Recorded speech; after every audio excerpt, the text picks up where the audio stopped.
خطے میں امن کی نئی امید، کشیدگی کم کرنے کے لیے پاکستان متحرک، امریکہ اور ایران کے درمیان ثالثی کی کوشش۔ فیلڈ مارشل سید آصم منیر نے اتوار کو امریکی صدر سے بات کی۔ فائنینشل ٹائمز کا دعویٰ، لکھا پاکستان خود کو ایران کے خلاف جنگ کے خاتمے کے لیے ثالث کے طور پر پیش کر رہا ہے۔ سینئر پاکستانی حکام نے ایرانی حکام اسٹیو وٹکوف اور جیرارڈ کوشنر کے پس پردہ رابطے کروائے۔ رائٹرز بھی ایران اور امریکہ کے درمیان بات چیت کا دعویٰ کر چکا، لکھا پاکستان، ترکیے اور مصر کے ہمراہ فریقین کے درمیان پل بن چکا۔ تینوں ممالک نے اسٹیو وٹکوف اور عباس عراقچی سے الگ الگ مذاکرات کیے۔ امریکہ نے ایران سے بات چیت کے بارے میں اسرائیل کو بھی آگاہ کر دیا۔ فریقین راضی ہوں تو مذاکرات کی میزبانی کے لیے تیار ہے، پاکستان کا اعلان۔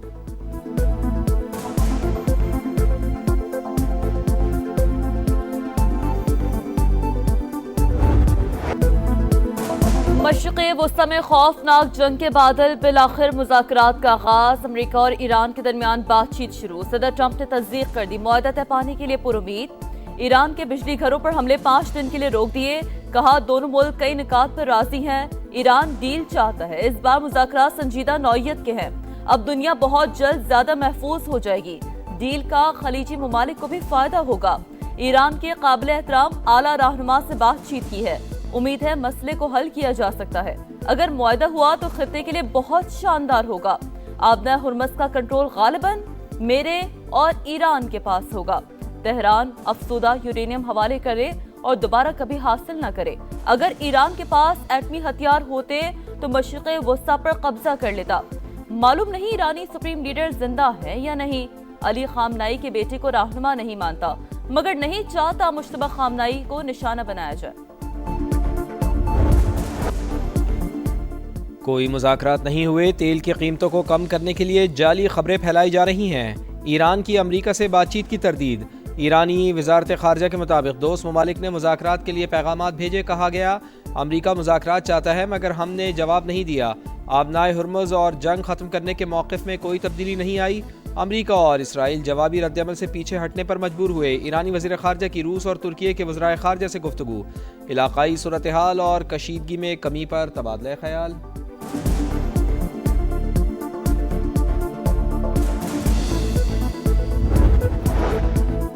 وزیر اعظم کا ایران کے صدر سے ٹیلی فونک رابطہ، خطے میں کشیدگی پر اظہار تشویش، مذاکرات کی ضرورت پر زور۔ امن کے لیے تعمیری کردار جاری رکھنے کا عزم، امت مسلمہ کا اتحاد وقت کی اہم ضرورت قرار۔ شہباز شریف کا ایرانی عوام کے ساتھ مکمل یکجہتی کا اعادہ، قیمتی جانوں کے ضیاع پر افسوس کا اظہار۔ اسحاق ڈار کا ایرانی وزیر خارجہ کو فون، بدلتی ہوئی علاقائی صورتحال پر تبادلہ خیال۔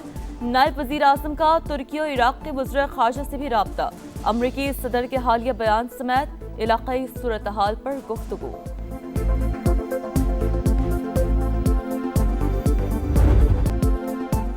ایک طرف مذاکرات کی باتیں تو دوسری طرف بمباری۔ تہران اور تبریز میں شدید دھماکے، توانائی انفراسٹرکچر بھی نشانہ۔ خرم شہر میں گیس پائپ لائن، اصفہان میں گیس پریشر ریڈکشن اسٹیشن پر بمباری۔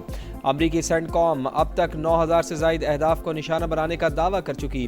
140 ایرانی جہاز بھی تباہ کیے۔ ایران کا بھی جوابی وار، اسرائیل پر ایک اور لہر داغ دی۔ صہیونی ریاست میں سائرن بج اٹھے۔ بغداد میں امریکن قونصلیٹ پر حملہ، آگ بھڑک اٹھی۔ کویت میں ڈرون حملے سے پاور ٹرانسمیشن کی 7 لائنیں متاثر۔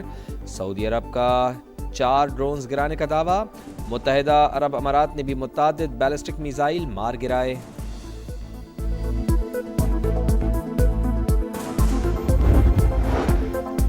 عراق میں P M F headquarters پر فضائی حملہ، کمانڈر سعد البیجی سمیت 6 اہلکار جاں بحق، 15 جنگجو زخمی۔ خبر ایجنسی کے مطابق باغی فورسز نے بغداد میں امریکی قونصلیٹ کو نشانہ بنایا تھا۔ یورپی یونین کا ایرانی پاور پلانٹس پر حملے روکنے کا خیر مقدم۔ سربراہ خارجہ پالیسی کا کہنا ہے کہ انفراسٹرکچر پر حملے خطے میں افراتفری پیدا کر رہے ہیں، حملے مؤخر کرنے کے فیصلے کو سراہتے ہیں۔ برطانیہ نے بھی ایران امریکہ مذاکرات خوشائن قرار دے دیے۔ وزیر اعظم کا کہنا ہے کہ آبنائے ہرمز کو دوبارہ کھولا جانا چاہیے، برطانیہ جنگ میں مزید نہیں الجھے گا۔ ڈیگو گارشیا جزیرے پر کوئی میزائل نہیں لگا۔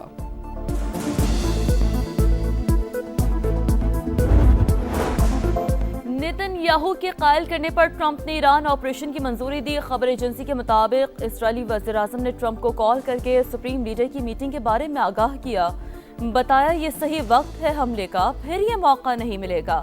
ٹرمپ آپریشن کا فیصلہ کر چکے تھے، بس موضوع وقت کا انتظار تھا۔ لبنان میں کشیدگی سے انسانی بحران پر اقوام متحدہ کی تشویش۔ رپورٹ کے مطابق لبنان میں اب تک 64 ہیلتھ سینٹرز پر حملوں میں 51 ورکرز جاں بحق ہوئے، 12 لاکھ افراد نے نقل مکانی کی۔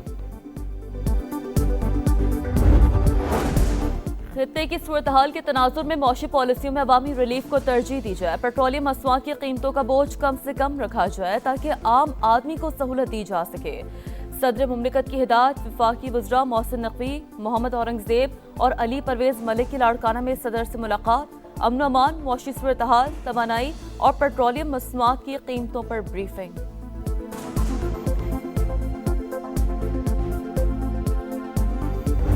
وزیر اعظم نے پیٹرول کی مد میں 127 روپے پر لیٹر کی سبسڈی عوام کو دی ہے۔ تیل کی قیمتیں اسی طرح بڑھتی رہیں، سبسڈی دینا جو ہے وہ ممکن نہیں ہوگا۔ اگر ہم سب نے کفایت شعاری سے کام نہیں کیا تو ہماری معیشت پہ بہت بوجھ پڑے گا۔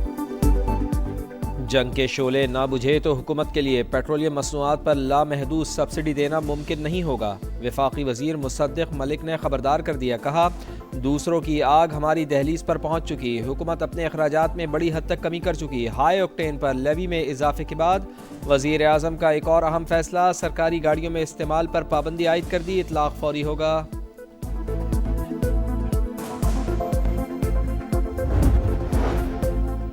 پسرور سیالکوٹ روڈ پر تیز رفتار کار بے قابو ہو کر کھڑی بس سے جا ٹکرائی، حادثے میں کار سوار 5 افراد جاں بحق، لاشیں اسپتال منتقل۔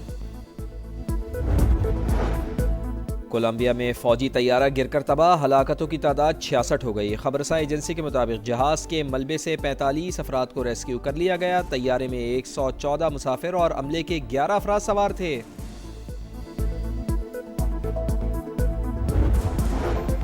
ایئر کینیڈا کا مسافر طیارہ نیو یارک ایئرپورٹ کے رن وے پر ٹرک سے ٹکرا گیا، دونوں پائلٹ ہلاک، 4 فائر فائٹرز شدید زخمی۔ طیارے میں عملے سمیت 76 افراد سوار تھے۔ امریکی ریاست ٹیکسس میں آئل ریفائنری میں آتش زدگی، پورٹ آرتھر کی ریفائنری میں آگ بھڑک اٹھی، دھماکوں سے قریبی گھر لرز اٹھے، آگ بجھانے کے لیے ریسکیو آپریشن جاری۔ امریکی ریاست جارجیا میں تاریخی عدالت عمارت میں آگ بھڑک اٹھی، فلائٹ کاؤنٹی کورٹ ہاؤس شعلوں کی لپیٹ میں، تمام ملازمین کو بحفاظت عمارت سے نکال لیا گیا۔ عمارت میں مرمت کا کام جاری تھا، آگ لگنے کی وجوہات کی تحقیقات جاری۔ پاکستان میں سالانہ 6.5 لاکھ سے زیادہ افراد ٹی بی کا شکار ہونے کا انکشاف، موذی مرض کے خاتمے کا دن، وزیر اعظم کا ٹی بی کے خاتمے کی جامع حکمت عملی، جلد تشخیص اور علاج پر زور، کہا ٹی بی کے خاتمے کے لیے عوامی شمولیت ناگزیر ہے۔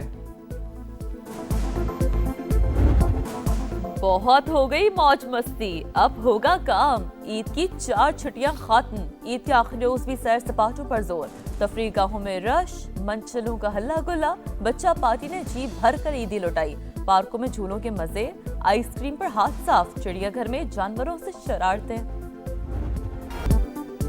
پی ایس ایل کے رنگ، کرکٹ کے ستاروں کے سنگ غیر ملکی سٹارز کی پاکستان آمد جاری، سٹیو اسمتھ، مارک جیپمن، ڈیون کانوے، تبریز شمسی، کوشال پریرا پاکستان پہنچ گئے۔ جسٹن کیمپ اور جسٹن گیلسپی سمیت غیر ملکی کوچز نے بھی ٹیموں کو جوائن کر لیا۔ کامنٹیٹرز اور میچ آفیشلز کا بھی اعلان، رچی رچرڈسن پہلی بار میچ ریفری کی ذمہ داریاں سنبھالیں گے۔ اور شاندار کارکردگی کا بہترین انعام، صاحبزادہ فرحان فروری کے لیے آئی سی C player of the month قرار، اوپننگ بیٹر نے T20 ورلڈ کپ میں سب سے زیادہ 383 رنز کا ریکارڈ بنایا۔